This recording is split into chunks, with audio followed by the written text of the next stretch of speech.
Pharmacy एक startup जो online medicine और हेल्थ केयर रिलेटेड प्रोडक्ट्स को ऑनलाइन बेचता है। रिसेंटली कंपनी ने आईपीओ के लिए फाइल किया है। फार्मेसी का business model, growth opportunity, online health market और चैलेंजेस को इस वीडियो में हम कवर करेंगे। So let's get start.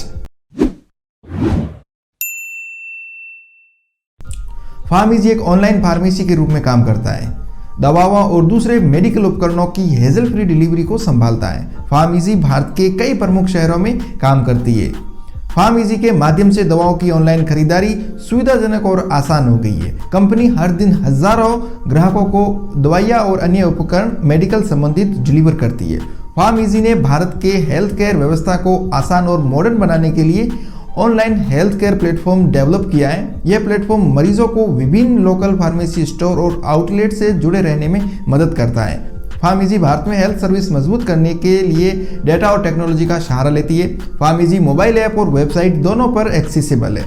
जब भी कोई फार्मेसी पर कोई प्रिस्क्रिप्शन अपलोड करता है तो फार्मेसी प्रिस्क्रिप्शन को यूजर के आसपास की दवा की दुकान में भेज देता है। फिर फार्मेसी का डिलीवरी एजेंट सभी प्रकार की सावधानी और गाइडलाइन का पालन करते हुए दवा की दुकान से दवाई को कलेक्ट करता है और यूजर के घर मेडिसिन को डिलीवर कर देता है। फार्मेसी पर मेडिसिन टॉप नॉच क्वालिटी और डिस्काउंट पर अवेलेबल होती है। फार्मेसी के फाउंडर धर्मिल सेठ और उनके डॉक्टर दोस्त डॉक्टर धवल शाह हैं। 2014 में दोनों दोस्तों ने टेक्नोलॉजी की मदद से हेल्थ केयर सिस्टम को बेहतर बनाने के इरादे से फार्मेसी की शुरुआत करी थी। फार्मेसी भारत के 1000 से ज़्यादा शहरों में अपनी सर्विस अवेलेबल करा रहा है।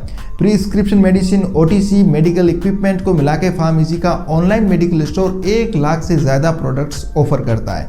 फार्मेसी एक one stop online medical platform है जहाँ पर आप blood test, full body checkup और दूसरे प्रिवेंटिव हेल्थ चेकअप सहित डायग्नोस्टिक टेस्ट भी आप अपने घर पर बुक करा सकते हैं। अब समझते हैं फार्मेसी का business model. Pharmacy medicine, medical equipment, health care products और लैब टेस्ट बुकिंग का ऑनलाइन प्लेटफॉर्म है। फार्मेसी किसी भी तरह की इन्वेंट्री को कैरी नहीं करता बल्कि लोकल मेडिकल स्टोर और सप्लायर से टाई अप करता है। आसान भाषा में कहें तो फार्मेसी मेडिकल का स्विगी है। फार्मेसी के बिजनेस मॉडल के 4 प्रमुख पिलर हैं। First, buyer, supplier, distribution network और प्रमोशन। सो फर्स्ट, बायर्स हो गए फार्मेसी के कस्टमर्स। बायर्स फार्मेसी ऐप की मदद से मेडिसिन और दूसरी health care related products online order कर सकते हैं। तो सेकंड पिलर है सप्लायर, लोकल मेडिकल स्टोर और सप्लायर फार्मेसी के साथ कोलैबोरेशन कर सकते हैं और फिर सप्लायर अपना स्टॉक फार्मेसी के प्लेटफॉर्म पर लाइव कर सकते हैं। ये सिस्टम ठीक ऐसे ही काम करता है जैसे अमेजोन और फ्लिपकार्ट के सेलर करते हैं। सप्लायर के स्टॉक बिकने पर उसका रेवेन्यू का कुछ हिस्सा फार्मेसी के साथ शेयर करना पड़ता है। तीसरा पिलर है डिस्ट्रीब्यूशन नेटवर्क। फार्मेसी कस्टमर को घर तक डिलीवरी ऑफर करता है। इसके लिए फार्मेसी ने डिलीवरी नेटवर्क बिल्ड किया है जो बायर के ऑर्डर करने पर 2 से 4 घंटों के भीतर डिलीवरी कर दी जाती है। इसके अलावा फार्मेसी 22,000 से ज़्यादा पिन कोड पर डिलीवरी भी देता है। इसके लिए कंपनी ने एक वास्ट डिस्ट्रीब्यूशन नेटवर्क भी डेवलप किया है। फोर्थ पिलर है प्रमोशन। फार्मेसी के प्लेटफॉर्म पर 2.5 करोड़ यूजर रजिस्टर्ड है। फार्मास्यूटिकल कंपनियां और हेल्थ केयर मैन्युफैक्चरर अपने प्रोडक्ट्स को फार्मेसी के प्लेटफॉर्म पर शोकेस करते हैं, यानी कि एडवर्टीजमेंट करते हैं। प्रोडक्ट शोकेसिंग फार्मेसी के रेवेन्यू में एक अहम रोल प्ले करता है। अब समझते हैं फंडिंग्स इन फार्मेसी। फार्मेसी में अब तक $1.5 बिलियन की भारी भरकम फंडिंग हो चुकी है और कंपनी का वैल्यूएशन $5.6 बिलियन है।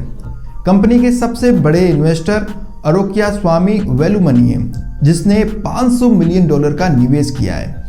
Process venture, TPG growth, Amansa capital, Fundamentum और बी कैपिटल कंपनी के प्रमुख इन्वेस्टर्स में से एक है। फार्मेसी ने अब तक 3 स्टार्टअप का एक्विजिशन भी किया है। फार्मेसी ने पहला एक्विजिशन अगस्त 2020 में मेडलाइफ का किया था। मेडलाइफ के मेजॉरिटी स्टेक्स को $250 मिलियन में खरीदा था। मेडलाइन ऑनलाइन मेडिसिन सप्लायर का स्टार्टअप है। फार्मेसी ने दूसरा एक्विजिशन थायरोक्योर टेक्नोलॉजी का किया था जून 2021 में। थायरोक्योर टेक्नोलॉजी के 66% स्टेक्स को $620 मिलियन में एक्वायर किए थे। थायरोक्योर टेक्नोलॉजी ऑटोमेटिक डायग्नोस्टिक लेबोरेटरी है। फार्मेसी ने तीसरा एक्विजिशन सितंबर 2021 में किया था एके नेम्ड नाम की कंपनी का। एक्विजिशन को कंपनी ने $136 मिलियन में किया था। एके नेम्ड हॉस्पिटल की सप्लाई चेन का क्लाउड बेस्ड प्लेटफॉर्म है। यूएस में ऑनलाइन हेल्थ इंडस्ट्री का पेनिट्रेशन 30 से 35% है और चाइना में 10 से 15% है। वहीं भारत में मात्र 2.3% ही पेनिट्रेशन है और ऑनलाइन डॉक्टर कंसल्टेशन तो भारत में मात्र 0.8% ही है। रेड सीयर के डेटा के अनुसार भारत में ऑनलाइन हेल्थ का मार्केट 2020 में 8900 करोड़ था। यानी भारत में ऑनलाइन हेल्थ मार्केट अभी ना के बराबर पेनिट्रेट हुआ है। मतलब फार्मेसी के लिए एनॉर्मस ग्रोथ अपॉर्चुनिटी है। फार्मेसी का रेवेन्यू फाइनेंशियल ईयर 2020 में डबल होकर 637 करोड़ रुपए तक पहुंच गया था, लेकिन कंपनी अभी भी लॉस मेकिंग है। अब समझते हैं challenges for pharmacy. So first challenges government regulation. Health care industry government authorities के द्वारा सुपरवाइज और मॉनिटर की जाती है। गवर्नमेंट के लॉज और रूल्स कभी भी प्राइसिंग, डिमांड, फार्मास्यूटिकल के डिस्ट्रीब्यूशन को प्रभावित कर सकते हैं।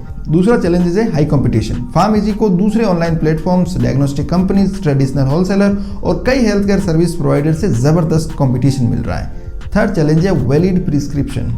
फार्मेसी से ऑनलाइन मेडिसिन ऑर्डर करने के लिए वैलिड प्रिस्क्रिप्शन जरूरी है। कई कस्टमर वैलिड प्रिस्क्रिप्शन क्राइटेरिया को मीट नहीं कर पाते, इसलिए फार्मेसी से ऑर्डर भी नहीं कर पाते, इसलिए यह भी एक चैलेंज है। फार्मेसी जल्दी शेयर मार्केट में लिस्टेड होने वाली है। तो ये थी हमारी केस स्टडी फार्मेसी के ऊपर। आपको कैसी लगी इसके बारे में अपनी राय जरूर दें। लीसियस जो ऑनलाइन मीट डिलीवर करता है, उसके ऊपर हमारा डिटेल वीडियो है, उसकी लिंक आपको ऊपर आई बटन में मिल जाएंगी। अगर आपने अभी तक इस चैनल को सब्सक्राइब नहीं किया हो तो प्लीज़ अभी सब्सक्राइब करें। मिलते हैं अगली वीडियो में, तब तक चाओ।